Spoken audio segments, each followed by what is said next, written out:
Hi, welcome. Hi, welcome. Hi, hi. Right, hi, welcome back to the.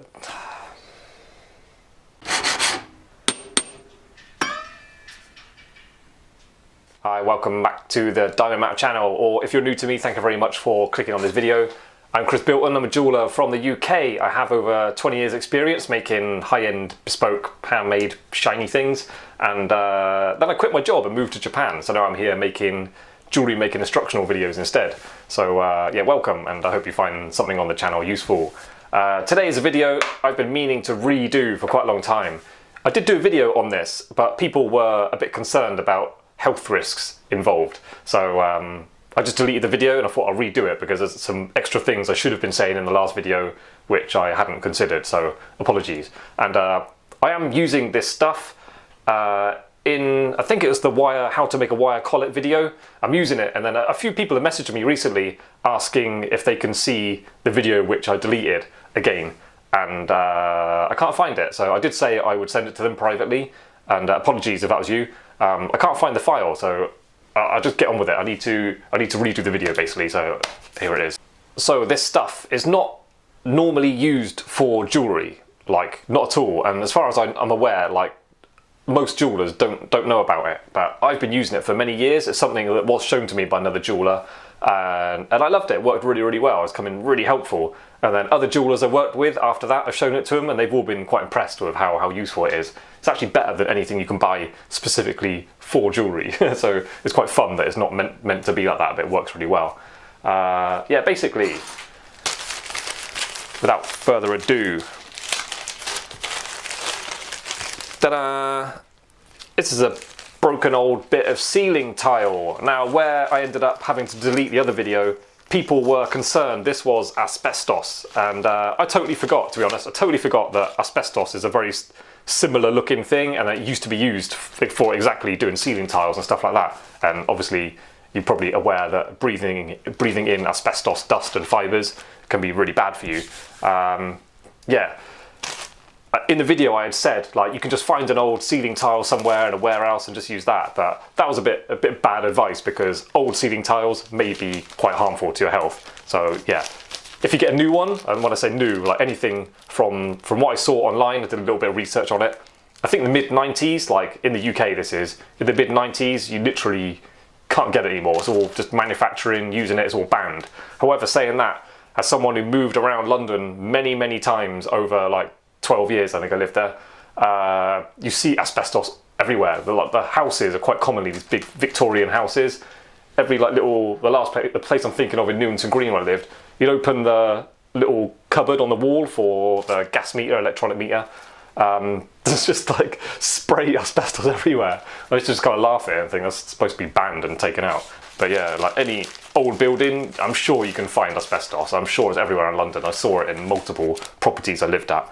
And as long as you don't disturb it, you're kind of all right. From I read a bit online, people who have really suffered proper health problems from it were working with it many years ago, spraying it around, and the factories that were producing it, people who lived around those factories were getting really ill. Like, I think it said something like 13 times more likely to get lung cancer if you lived near a factory that was producing asbestos like products. Although, to be fair about asbestos, right, there was one thing, it says onset of mesothelioma, like some asbestosis kind of lung disease you get from it, doesn't kick in from between 20 to 50 years later.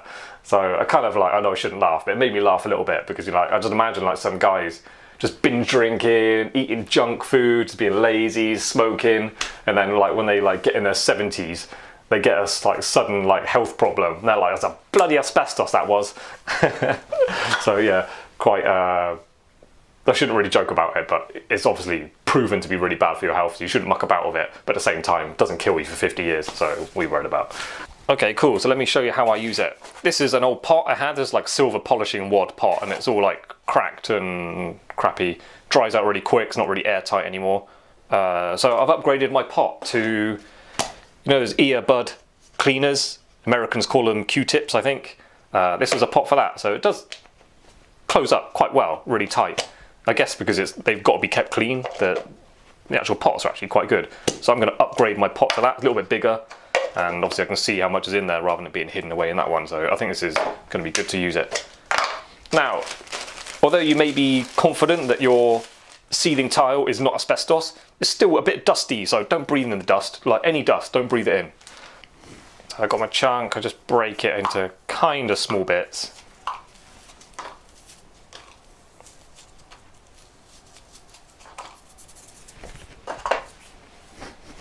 And then just add water. Yeah, some of the comments on the last video, people were saying like, it looks just like asbestos. And so I googled images of asbestos and it does look just like it. But where I think is a bit disappointing from the people who were making ceiling tiles as a replacement for the asbestos ones, they made it exactly the same. Like, just looks identical to the point where you can't identify it, even like with your 10 times loop. It looks so the same. You have to send samples to laboratories and they tell you whether it's asbestos or not. Why not just make it blue or something so you can really see whether it's not asbestos? Right, I need a stick or something. I need a stick to stir it up. A stick. This is one of my favourite sticks. If you've got a favourite stick, this is my favourite stick. Had it since 2013. I'm not joking. Not very good at stirring this stuff up though.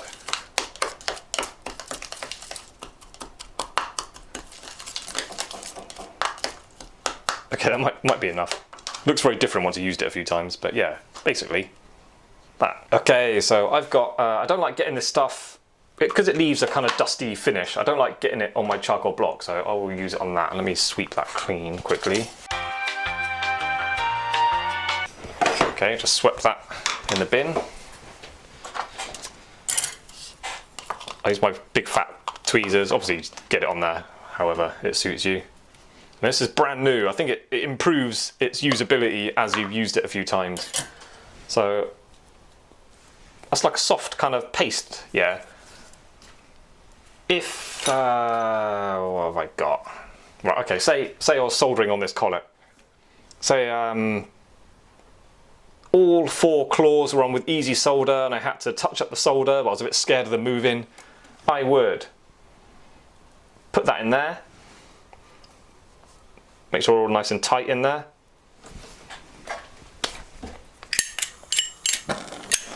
Now when I get heat on that, this will all dry out and go hard and set like, not like really hard, but it will set like kind of sturdy. So those claws can't move anymore, they're all being held in position. And this, being able to use this stuff has helped me out so many times. I can now work on that and get it hot and not have to worry about the, even if the solder floods on all 4 of them, nothing's going to move. So I find it really useful. That's literally exactly what it's good for. Now it is a kind of heat-proof paste, and I only ever use it for setting things up and holding them in position. But I remember a few comments on the last video, people asking if you could protect stones with it. I've never used it for that, but I think it would work to a certain degree, but I've never used it for that. And I'd be nervous of like recommending you trying it, because as it gets hotter and hotter, it dries out, and there's a chance you might be soldering away and then it dries out completely, and then it's just kind of dust blowing away in the pressure of the flame, and then exposing your stone to all the heat.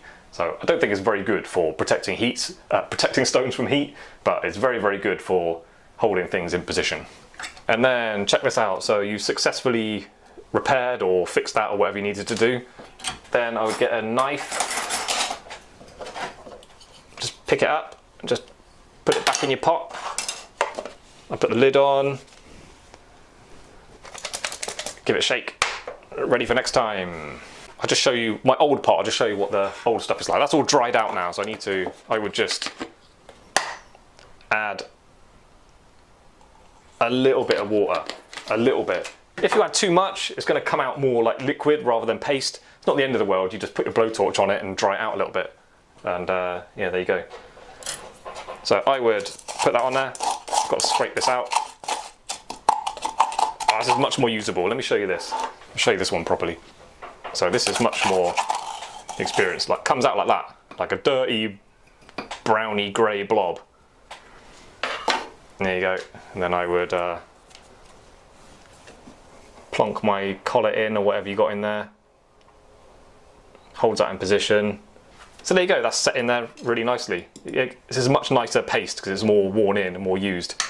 Okay, got my laptop here, just looking up. This is actually specific to Japan, but it's all in English, which is quite strange. Yeah, mesothelioma is a malignant tumour, cancer, of very poor prognosis of the surface of the mesothelium, which covers the pleura, pericardium and the peritoneum, and its underlying tissues. There is the latency period of 20 to 50 years between the initial asbestos exposure and the development of mesothelioma. So yeah, obviously bad for your health, but at the same time, a cigarette will kill you quicker than breathing in asbestos. Like going to the doctors when you're 80 years old saying, asbestos, and the doctor will be like, well, go away, mate, it's all the smoking you've been doing since 1935. So there you go, that's my secret stuff I use, and it's helped me out so many times. Like without it, I don't know how I would have completed jobs, because even though I hold things in my tweezers, in the peg and stuff, they're still a bit limited. Sometimes you need the whole thing being held together. You can't do that pinching it with tweezers. It's really helped me out. I find it really useful, so I recommend you get some. And it lasts forever. Like, this is still my original chunk, and this wasn't a whole tile, I just broke off the chunk. And I remember I was an apprentice, it was at a building, it was all like it was a new part of the company they were building, like an extension. And yeah, there was a ceiling tile there, and I just broke a chunk off, and then the builder was just like, what are you doing? They laughed at me because it was like a mad thing. But I'd just been shown it, and then I needed some, and I just wasn't thinking that they might actually need it for something. I just took it and broke it off. Okay, so that's ended. Just got a brand new patron, Gabby D. Thank you very much. I really, really appreciate that. Just really encouraging. Just really, every new patron just kickstarts me into like new ideas and like a new lust for life. getting all these videos out, and I'm really enjoying it. So I really, really appreciate that. I'm so grateful to all the patrons. I want to shower you all with all my gratitude. I don't really know how to do it as much as I feel like I want to. This is the first video I made like for 3 weeks for the YouTube channel, so there's a backlog of people to say thank you to on the video. So here we go. This goes right back to the beginning of February. An astonishing response for patrons. There's a real hunger, I feel, for people learning to make jewellery, and then the lack of good stuff on YouTube means I'm getting all the gratitude. I really, really appreciate it. So Larry Heim, thank you. I'm just going to run through these names. I'm going to probably pronounce things wrong. Apologies. Mason Murr, James Annis, Peter Whip, Ruriko Ito san arigato, domo yoroshiku onegai shimasu.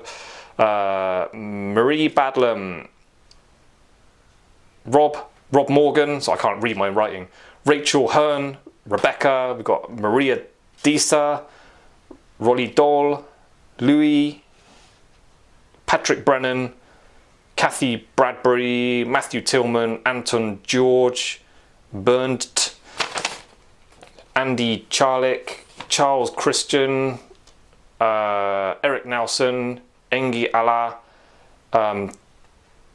Todd Godfrey, Vladislav, Yashiev, sorry, that's going to be so wrong, Kim Gillick, Rachel Isabel, Rachel Williams, got Harvey spelled Harvi, that's so cool, I really think that's cool. Hans Lutzow, Craig Allnuts, we got Jennifer and Jacqueline, who was a patron yesterday.